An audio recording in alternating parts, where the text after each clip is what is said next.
కాంగ్రెస్ పార్టీని ప్రజలు పోగొట్టుకోకుండా మరో 30 సంవత్సరాలు కన్సిస్టెంట్గా మళ్ళీ అదే పాలన ఎన్నుకుంటారన్న నమ్మకం, విశ్వాసం నాకున్నాయి. చంద్రబాబు నాయుడు లాంటి వ్యక్తులు అనే మాట, బటన్లు ఏముంది, ముసలావిడ కూడా నొక్కుతుంది బటన్లు అని చెప్పి ఇదే మాట చంద్రబాబు నాయుడు అన్నాడు. మరి ఇదే చంద్రబాబు నాయుడు ఎందుకు బటన్లు నొక్కలేకపోతా ఉన్నాడు అని చెప్పి ఇదే చంద్రబాబు నాయుడిని ఈరోజు గ్రామంలో ఉన్న ప్రతి ఇంట్లో ఉన్న వ్యక్తులు కూడా ఈరోజు అడుగుతూ ఉన్నారు.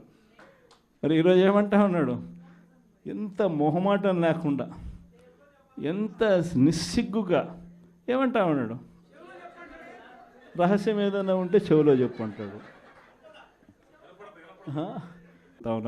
అందరం కలిసికట్టుగా ఈ ప్రభుత్వాన్ని గట్టిగా బంగాళాఖాతంలో కలిపే పరిస్థితిలోకి తీసుకొని పోవాలి. ఎన్నికలైపోయాయి, దాదాపుగా 9 నెలలు కళ్ళు మూసుకొని కళ్ళు తెరిచేసరికి అప్పుడే 9 నెలలు గడిచిపోయింది. నిజంగా 2019 నుంచి 2024 మన ప్రభుత్వం ఉన్నప్పుడు, అంటే వైఎస్ఆర్సిపి జగన్ 1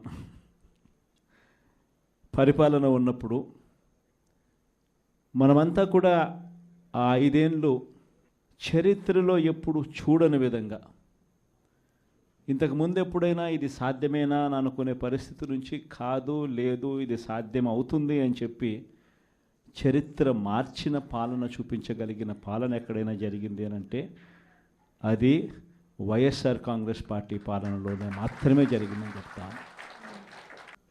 ఈరోజు పరిస్థితి ఏమిటి అని చెప్పి ఒక్కసారి చూస్తే, నేను చెప్పిన ప్రతి అంశంలో కూడా ఒకవైపున సూపర్ 6 గాలికి ఎగిరిపోయింది, సూపర్ 7 గాలికి ఎగిరిపోయింది, ఎన్నికలప్పుడు చెప్పిన మేనిఫెస్టో చెత్తబుట్టలోకి వెళ్ళిపోయింది, ప్రజలకు ఇచ్చిన మాటలు మోసాలుగా తేలిపోయాయి.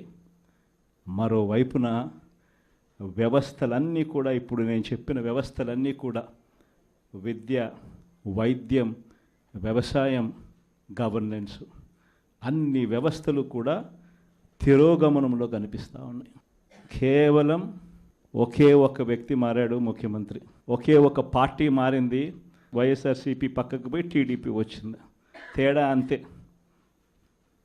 ప్రతి వ్యవస్థ తిరోగమనం, ప్రజలకు అంతవరకు అందుతూ ఉన్న ప్రతి పథకం రద్దు, వీళ్ళు చేస్తామన్న ప్రతి పథకము మోసం, అబద్ధం. కేవలం 9 నెలల కాలంలోనే ఇవన్నీ మన కళ్ళ ఎదుటే ఇవాళ కనిపిస్తూ ఉన్న పరిస్థితులు.